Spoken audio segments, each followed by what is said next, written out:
Salamo se lau tolulua. O le loto tele o tavita ia whatuina le malu malu. O le pese mae o ae. Ia o vae. Ia e manatu ia tavita i ona puapua ngā umalava. O le na tautou ia Yehova. Na tu au tapu i le malosi o Iakopo. Sa whapea. E moni. O te le alu i le fale ia o lo fale. Pe alua e i lo moenga. O le mea e moe ai. O te le mawhai o na moe o mata. Pe mata moe o ulau mata. Se ia o maua se mea fio ai Yehova. O le afio anga mo le malosi o Iakopo. Fauta. Na tātou whaalongo iai e wharata. Na tātou maua i whanua o i le vau.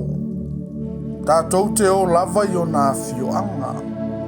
Tātou te i whoantu i lumo le mea i tu ai o nā ao.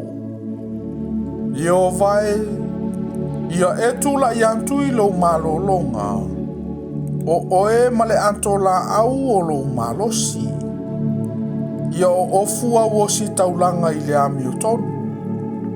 Ma ia langa fia o tangata mi o atua.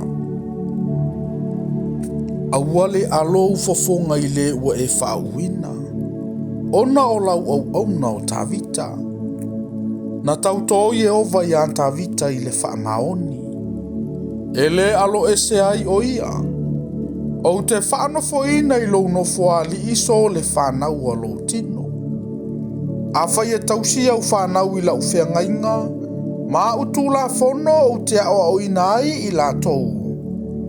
O nano nofo leo la lantou whanau i lo nofo alii e whaavavau lava. Awa ua filifilia si ona Yehova.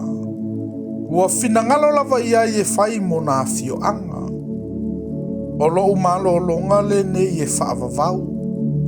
O le mea nei o te nofo ai, awa ua o mana o ai. O te matua whaamanuia na mea e ai. O te whaama o ona tangata mātitiva i le areto. O te whaofuina na o si taulanga i le olatanga. E alalanga fo'i ma le oli o na tangata mi o atua. O te whatupuina i le nifo mo tavita. Ua o saunia le la mepa mo le ua o whauina. O te whaofuina o e ita i ante ia i le maa.